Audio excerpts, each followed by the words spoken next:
Your avoidant ex just posted another happy photo with someone new, and you're wondering if they'll ever regret losing you. Here's what Carl Jung discovered about the human psyche that changes everything. Avoidant people don't just regret relationships, they go through a predictable 3-stage process that most people never get to see. But here's the kicker. 99% of people accidentally prevent their ex from ever reaching that final stage where the real regret hits. If you're doing what everyone else does, the texting, the social media checking, the casual run-ins, you're actually keeping them stuck in stage 1 forever. You're crying into your pillow while they're posting vacation photos, but this isn't what it looks like. What you're witnessing is what relationship experts call the relief phase, and it's the first stage of their regret process. While you're processing the loss of someone you loved, they're experiencing something completely different. They feel free, unburdened, like they can finally breathe again. This happiness isn't real indifference. It's their brain's defense mechanism kicking into overdrive. Avoidance learned early in childhood that emotional closeness equals danger, creating a survival strategy that says intimacy threatens independence, and independence means safety. When your relationship ended, their nervous system didn't register heartbreak. It registered escape. Here's what most people don't understand about avoidant attachment. During stressful relationship moments, avoidants literally suppress their attachment system. Their brain shuts down the neural pathways that create emotional bonds and connection. It's not a conscious choice. It's an automatic response that happens below their awareness. While you're feeling the full weight of losing someone important, their attachment system has gone offline. This creates a strange psychological reality.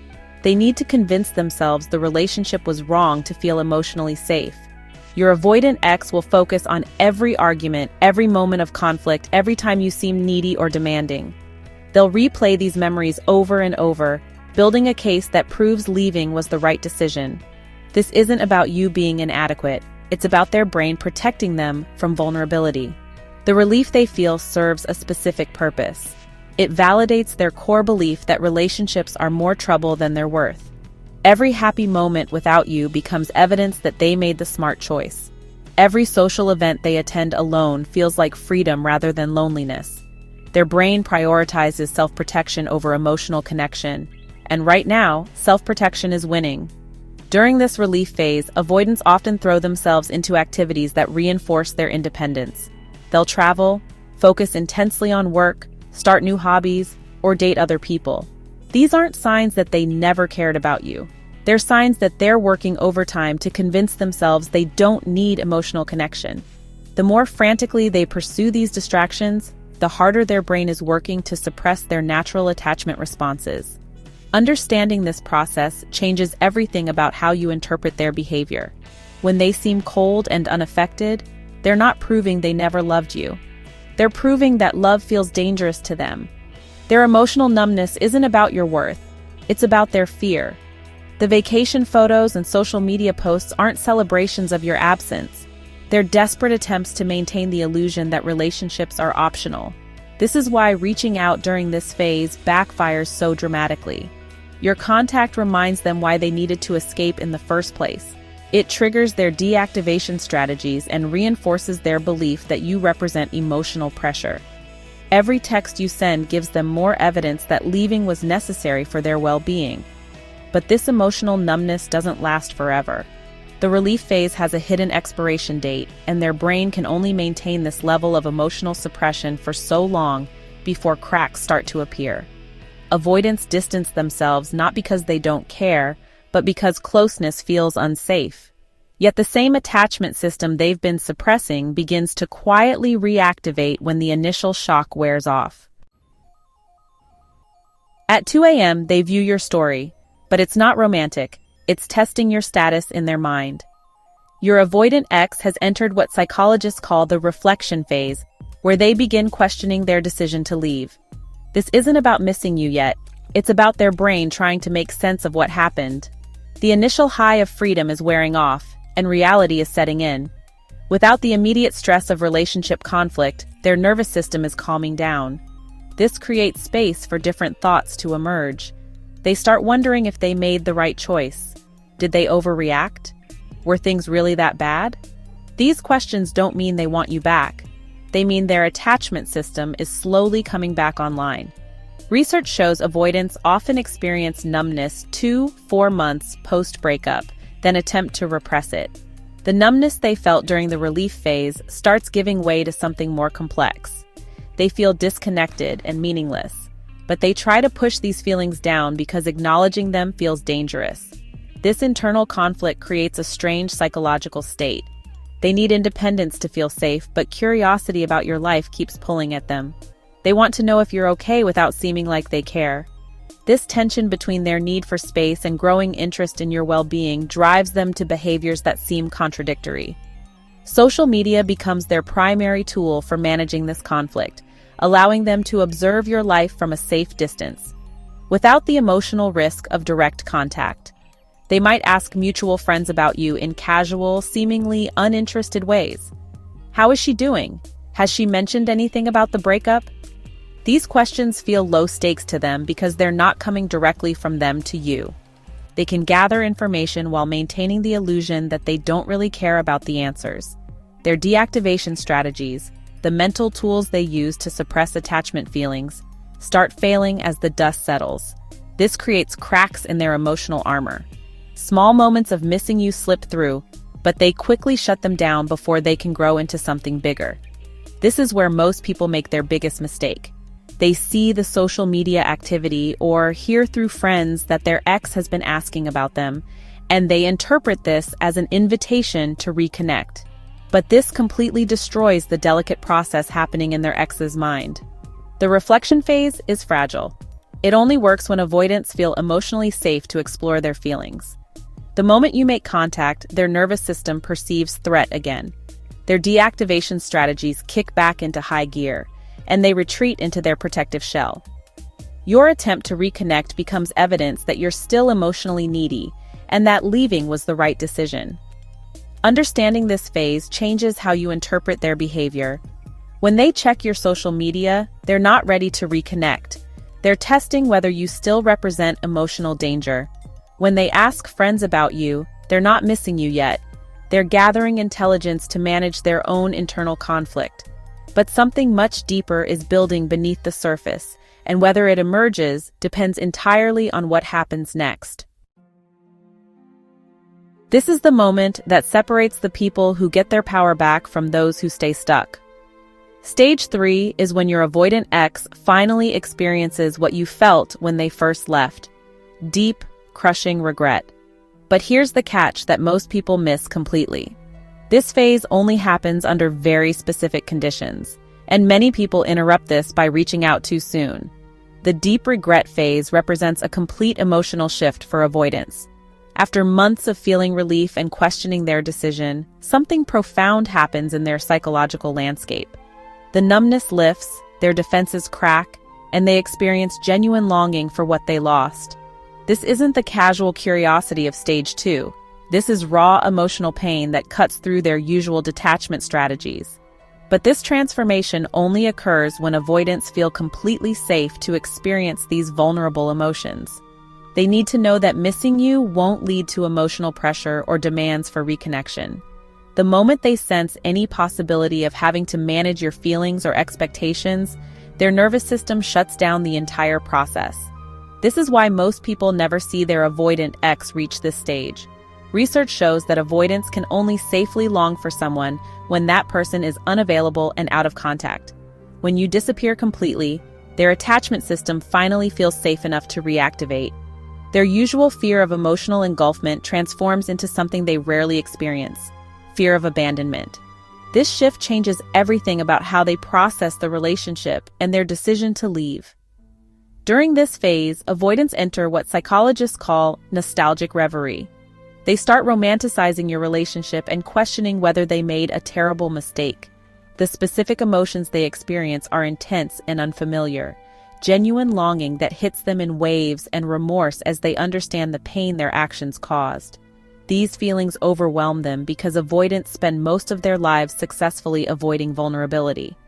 This phase often follows what researchers identify as a repressive depressive episode that can last 2 to 4 months after the breakup.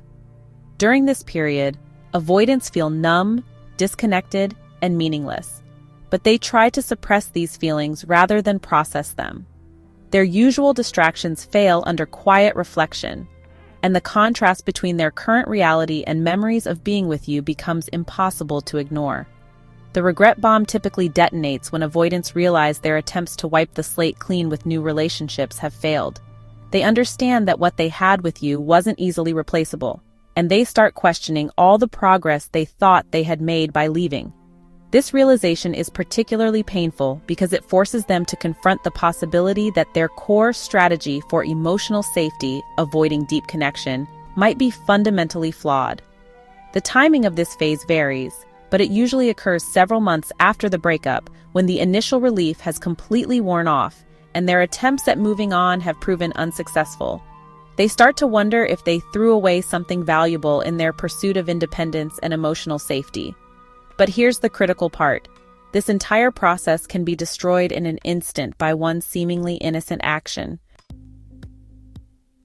That innocent text asking how they're doing becomes an emotional threat signal that instantly shuts down their regret process. Any outreach triggers avoidant deactivation strategies, backed by attachment research showing that perceived pressure for closeness causes immediate withdrawal. Your contact flips a switch in their brain that takes them right back to the relief phase, erasing months of psychological progress toward missing you. Picture this. They've been quietly wondering if they made a mistake, maybe even drafting texts they never send. Then you reach out to check in, and suddenly their phone buzzes with your name. In that instant, their nervous system perceives threat. The vulnerable feelings they were starting to explore get buried under a wave of familiar anxiety. Contact and availability immediately shut down the avoidance emotional process because it removes the very condition they need to feel safe experiencing vulnerable emotions. When you reach out, you're not showing care. You're proving that you're still emotionally invested and available. Your natural instinct to connect is exactly what prevents their regret from developing. Your brain works completely differently than theirs. While you process connection as comfort, they process it as potential emotional demands they'll need to manage. They can only safely miss you when missing you doesn't come with the risk of having to do something about it. Your contact removes that safety net. Your presence makes them feel crowded because it represents everything they were trying to escape. Chasing behavior validates their belief that you're too needy because it proves you can't handle their absence. Avoidants are wired to prioritize self-protection over emotional connection. Any perceived pressure triggers their deactivation strategies. This creates a cruel paradox. The very actions that feel loving and caring to you feel threatening and overwhelming to them. What actually works to trigger their regret is the complete opposite of everything your heart wants to do. You must not reach out, not even to check in. The brain needs contrast to feel loss. When you're calm, absent, and thriving, that's when they feel the full weight of walking away. Strategic absence combined with personal transformation creates a psychological shift that changes everything. This isn't about playing games or trying to manipulate their emotions. This is about genuine self-improvement. When you disappear completely and focus on thriving without them, you create the contrast their brain needs to feel loss. This approach works because it shifts you from someone who needed them to someone who chose them. When you're thriving independently, they see someone who was perfectly capable of happiness without them. Focus on career wins and genuine self-care. These changes create a visible shift that forces your avoidant ex to confront what they actually lost. When they see evidence of your growth, their brain starts making comparisons. They remember the version of you they left behind. Your growth forces them to reevaluate their narrative about why the relationship ended. Their justification for leaving starts to crumble. This creates an internal shift in their perception of you and the relationship. Instead of seeing you as someone who required too much emotional energy, they start seeing you as someone who added value to their life. Your current success makes those positive memories feel more significant and real. What happens in an avoidance mind when they see you've moved on and are genuinely happy is a complete reframe of the breakup story. They begin questioning their decision and experiencing emotions they've been suppressing: longing, fear, and genuine remorse. This process triggers something they rarely experience: fear of abandonment rather than fear of engulfment. But something profound happens during this transformation process that goes far beyond whether they feel regret. The transformation you undergo becomes completely independent of their emotional response. Your true power lies in self-reliance and moving forward, not in their regret. This shift changes everything about how you approach breakups and relationships moving forward. The concept of emotional liberation means you stop measuring your worth by their reaction to your absence. When you focus on whether they regret losing you, you're still emotionally tied to their opinion of you. You're still giving them power over your self-esteem and emotional well-being. True freedom comes when their feelings about the breakup become completely separate from your sense of value and happiness. Focusing on their regret keeps you stuck in the past because it maintains an emotional connection to someone who chose to leave. Every moment you spend wondering if they miss you is a moment you're not fully present in your own life. This mental trap prevents you from moving forward and building the life you actually deserve. The process of disappearing and thriving transforms you regardless of their response. When you commit to personal growth and genuine self-improvement, you develop skills, confidence, and emotional strength. This transformation happens independent of their acknowledgement or approval. This approach shifts your focus from external validation to internal strength. This internal validation system becomes unshakable because it doesn't depend on anyone else's opinion. Building emotional resilience helps you navigate future relationship challenges with greater wisdom and confidence. The person you become through this process attracts healthier relationships. You're no longer operating from a place of need or emotional desperation. You reach a point where you no longer need their regret to feel whole. This is where your real power lies, not in their regret, but in your evolution. You don't get closure from their apology. You get it from your own transformation. Stop waiting for someone who chose to leave to finally recognize what they lost. Your value isn't determined by their emotional awakening or late-night realizations. Focus on your own growth journey instead. Invest in your own story, advance your career, build new friendships, pursue interests that make you feel alive. This shift in focus allows you to build a stronger sense of self. Their regret is just a bonus, not the goal. You don't need revenge. You need elevation. Drop a heart if you've experienced this and follow for more insights on avoidant dynamics.